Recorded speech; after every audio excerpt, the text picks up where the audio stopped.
24. Night shift clerk at a gas station off Highway 9. It's the kind of place that exists outside of time. Fluorescent lights, buzzing like a trapped insect. Smell of floor cleaner, stale gasoline, and burnt coffee. My life is a series of restocking shelves and wiping counters. The highlights of my week are usually a raccoon getting into the dumpster or a trucker buying $50 worth of jerky. It's quiet. I like the quiet. Or I tell myself I like the quiet because it's easier than trying to fill the silence. It's 2 a.m. on a Tuesday. Rain is hammering against the glass doors. The world outside is pitch black, just headlights passing by like ghosts. I'm reading a book behind the counter, trying to ignore the hum of the slushy machine. Door chime rings. I don't look up immediately. Just another traveler looking for caffeine or a bathroom. "Excuse me?" a voice says. It's rough, tired, scratches a little. I look up. See her. She's dripping wet, not just damp, but soaked, like she stood in the rain for 10 minutes before coming in. Oversized army jacket, black combat boots, dark hair plastered to her forehead. She looks like she just walked out of a grunge music video from the 90s. But her eyes are sharp. "Pump 4 isn't working," she says. No hello, no smile. Just business. I sigh, put the book down. It gets stuck sometimes. You have to lift the handle before you push the button. She stares at me. I did that. Do it harder. She blinks. Okay. She turns around and walks back out into the rain. I watch her through the window. She wrestles with the pump handle like it's a personal enemy. Finally, she gets it pumping. She leans against her car, head tipped back, letting the rain hit her face. She stays like that for 5 minutes, comes back in to pay. She grabs a pack of cigarettes and a bottle of water, throws a crumpled 20 on the counter. "Keep the change," she mumbles. It's a 20. The total is 12. I said, "Keep it." She walks out. I stare at the bill. Weird. Back to the book. Forget about her in 10 minutes. Thursday night, 2:15 a.m. Rain again. It always rains here. Door chime rings. It's her again. Dry this time. Same jacket. Hair is frizzy, tied back in a messy bun that's falling apart. She walks straight to the coffee station, pours the black sludge that has been sitting there since midnight, doesn't add sugar, doesn't add cream, walks to the counter. "Pack of reds," she says. I grab them. She puts the money down. Exact change this time. She takes a sip of the coffee, grimaces. "This tastes like battery acid. It's fresh." I lie. "Liar," she says. But she doesn't sound mad. She leans against the counter, looking at the display of lighters. "You work every night?" she asks. "Tuesday through Saturday." "Sucks." "Yeah." She taps her fingers on the plastic countertop. Tap, tap, tap. "See you?" she says. Leaves. The silence feels a little heavier. After the door closes, a week goes by. She comes in every shift, always between 2 o'clock and 2:30 a.m.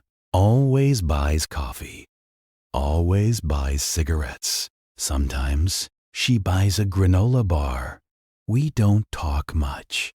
Pack of reds. Here. Thanks. Coffee is fresh. Liar. It becomes a script. I start making a fresh pot at 1:50 a.m. just in case. Tuesday night, she comes in, grabs the coffee, takes a sip, pauses, looks at me. This isn't battery acid. I shrug. looking at my inventory sheet. Must be a mistake. She huffs, a sound that might be a laugh if she knew how to do that. She doesn't leave immediately this time.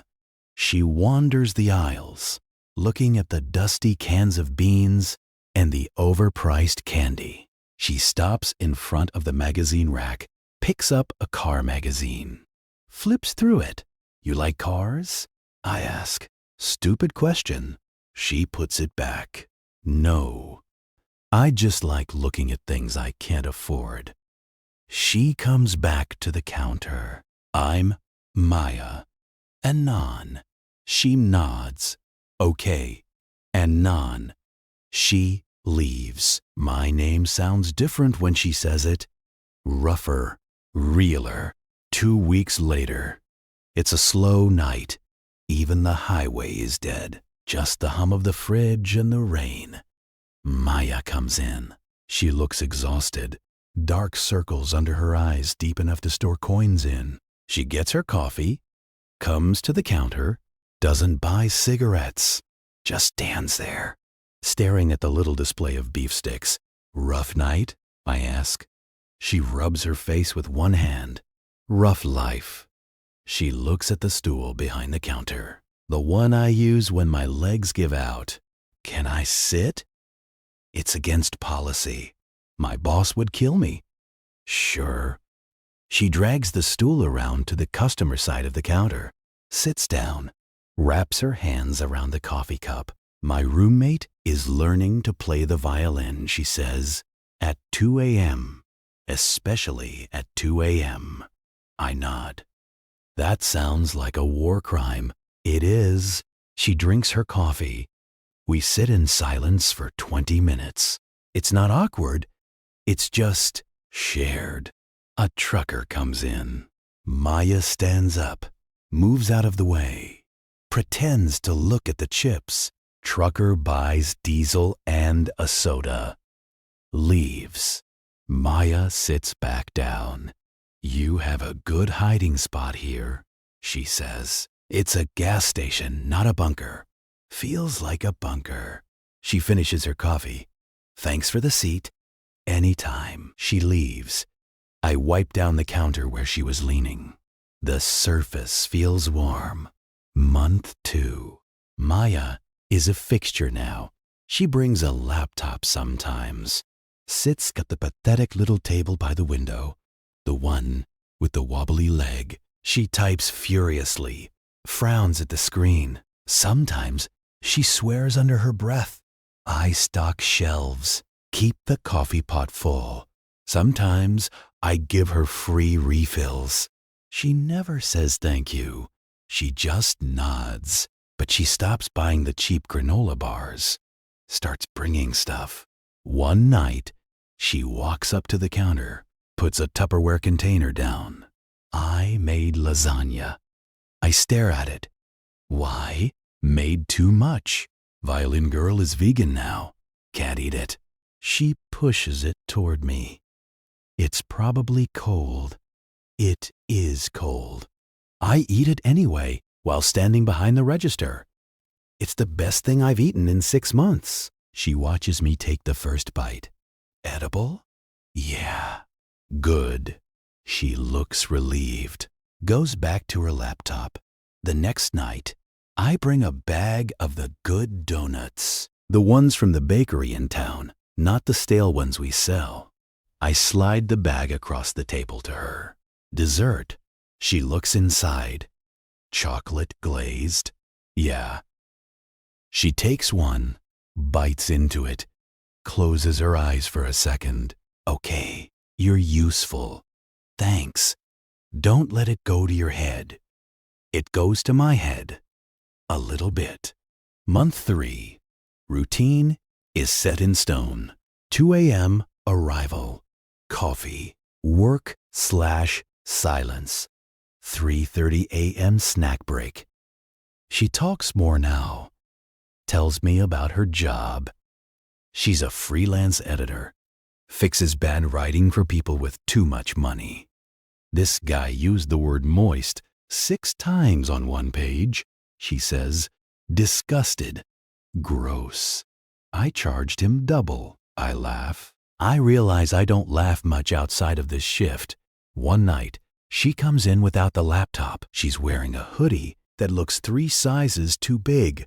Sleeves pulled down over her hands. She doesn't get coffee, just walks to the back aisle, sits on the floor next to the automotive supplies, hugs her knees. I watch her from the cameras. She's shaking. Not cold shaking, panic shaking. I lock the front door. Put the back in 15 minutes sign up. Walk to the back aisle. Sit down on the floor opposite her, next to the motor oil. I don't say anything. Just sit there. The fluorescent light hums. She breathes jagged, shallow breaths. I can't go back there, she whispers. I don't ask where. Okay, I just need to sit. Sit as long as you want. She looks at me, eyes red. You're supposed to be working. I'm supervising the inventory. Motor oil is suspicious. A tiny, cracked smile. Idiot. We sit on the linoleum for an hour. My legs fall asleep. She eventually stops shaking. I'm okay, she says. She stands up, offers me a hand. Her grit is strong. Her hand is cold. Pulls me up. We're standing close. Smell of rain and cheap laundry detergent on her hoodie.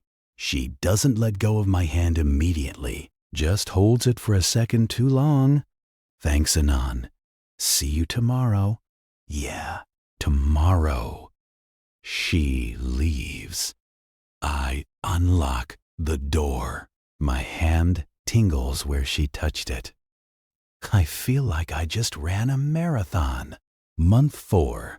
The dynamic shifts. It's not just customer and clerk. It's co-conspirators. We hate everyone else. Look at this guy, she whispers, gesturing to a customer at the pump. He's been trying to figure out the gas cap for 4 minutes. $5 says he comes in and asks for diesel, I say. No bet. He looks like a diesel guy. Guy comes in, asks for a pack of menthols and directions to the interstate. We exchange a look. A secret language. She starts leaving things at the store. A spare charger. A sweater. Her favorite mug. Just keep it behind the counter, she says. I don't want to carry it back and forth. It feels like she's moving in, one shelf at a time. I clear a space for her mug next to the register. It has a chip in the rim. I'm careful not to break it. Tuesday night, power outage. Heavy storm knocks out the grid. The store goes black. Emergency lights kick on. Eerie red glow, bathing everything. The hum stops. The silence is sudden and absolute. Maya is at her table. Well, she says from the shadows. That's dramatic. I fumble for the flashlight under the counter. Click it on. Beam cuts through the dust motes. Store is closed, I guess. Can't ring anything up? I agree. She walks over to the counter. The red light makes her look sharp, dangerous. What do we do? Wait for the generator to kick in? It usually takes 10 minutes. It doesn't kick in.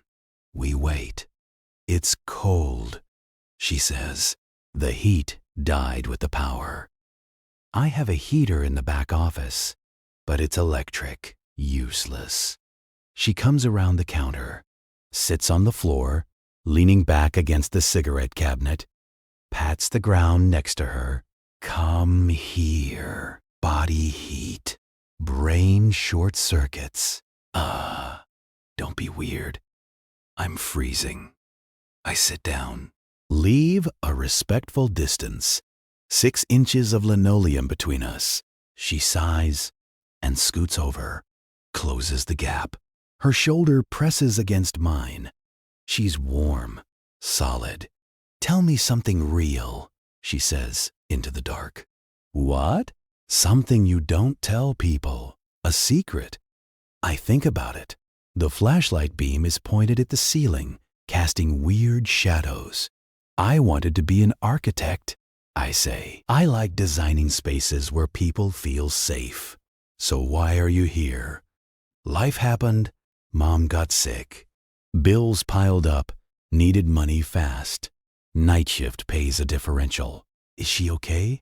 She passed away last year. Silence. She leans her head on my shoulder.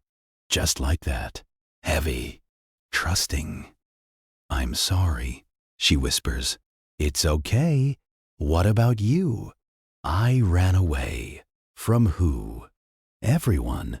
Expectations. My family wanted me to be a lawyer. I just wanted to draw and fix sentences. She shifts, getting comfortable. I like it here, though. With you. Heart hammers against my ribs like a bird in a cage. I like it, too. We stay like that for an hour. The power comes back on with a deafening buzz. The lights flicker and blaze to life. The moment shatters. She blinks, pulls away, stands up and brushes off her pants. Her cheeks are pink. Okay. Power's back. Yeah, I should go. You haven't had your coffee? Tomorrow. She practically runs out. I touch my shoulder where her head was. It feels cold now. Month 5. Things are weird, tense, but good tense, like a rubber band stretched to the limit. She comes in, and the air changes pressure. We catch each other staring. Look away fast. She brings me books now. Read this. The ending is terrible. Tell me how you'd fix it. I read them. We argue about plot holes. At 4 a.m. He wouldn't just leave her, I argue. He's a coward. She counters. Cowards always leave. Not if he loves her. She stops, stares at me. Love makes people stupid. It doesn't make them brave. I think it does both. She looks at her coffee cup. Doesn't say anything. Saturday night. The bar crowd. Usually, they go to the diner down the road. But tonight, a group of drunk college kids stumble in. Loud, obnoxious, knocking things over. Maya is in her corner, typing. One of the guys notices her. Hey, sweetheart, what are you writing? A manifesto? He leans over her table. Too close. She doesn't look up. Go away. Feisty. I like that. He reaches for her laptop. I'm moving before I think. Vault over the counter. It's not graceful.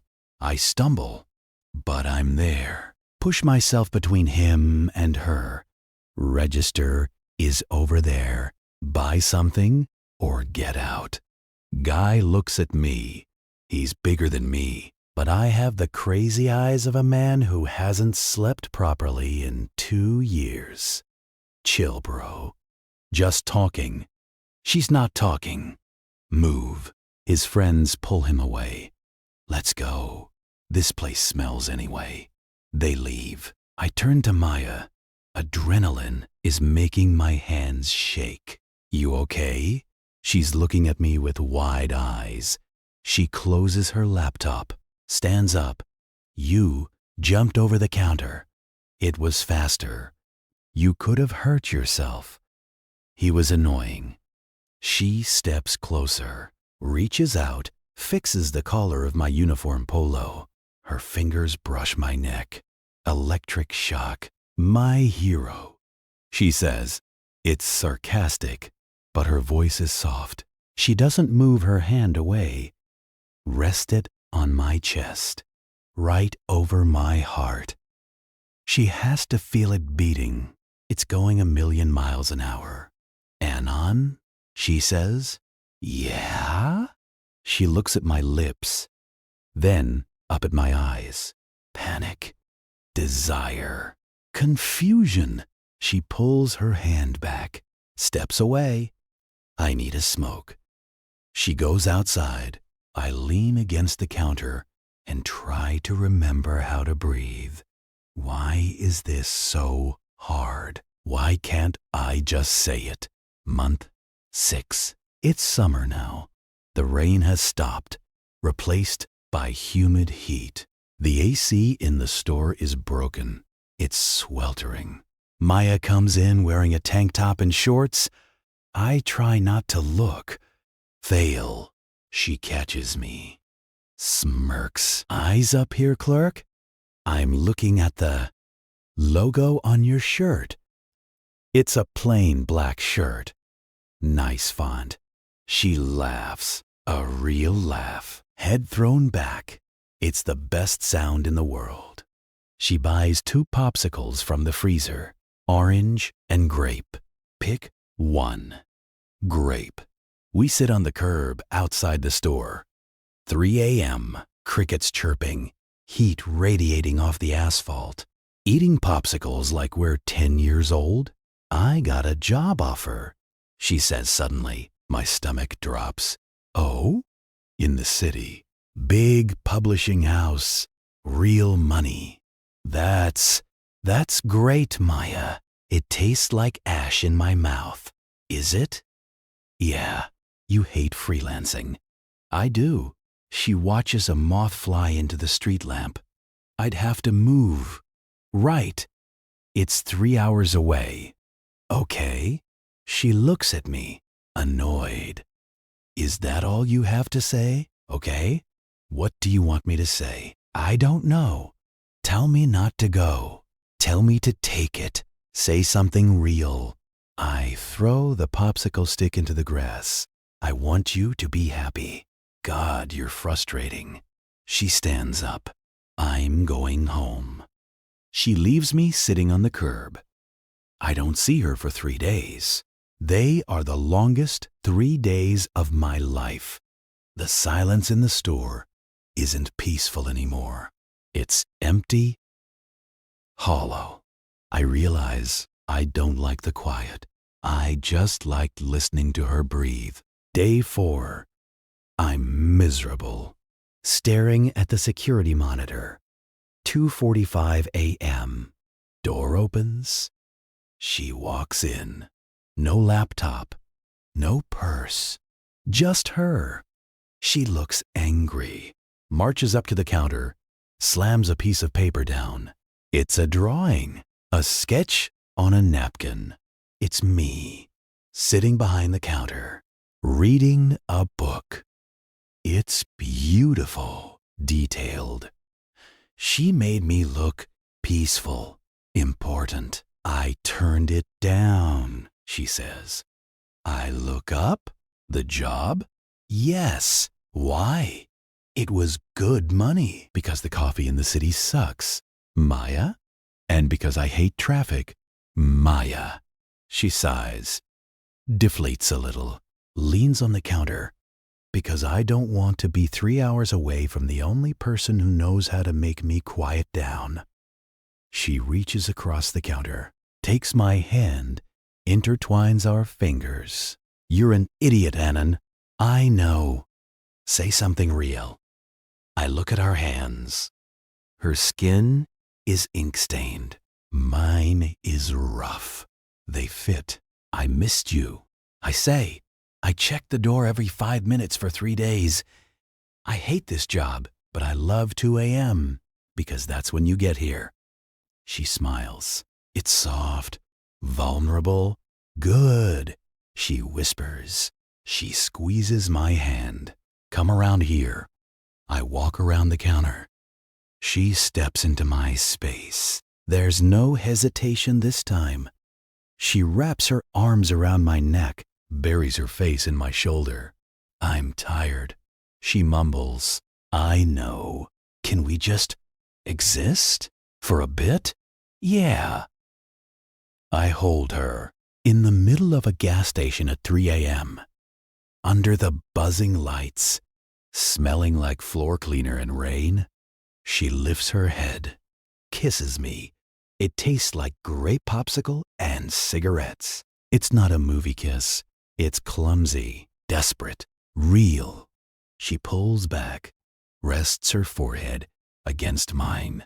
Shift ends at 6? Yeah, I'll wait. She goes to her table, opens a book, but she keeps looking up at me and smiling. I go back to stocking the shelves, but I'm not just a clerk anymore, and it's not just a gas station.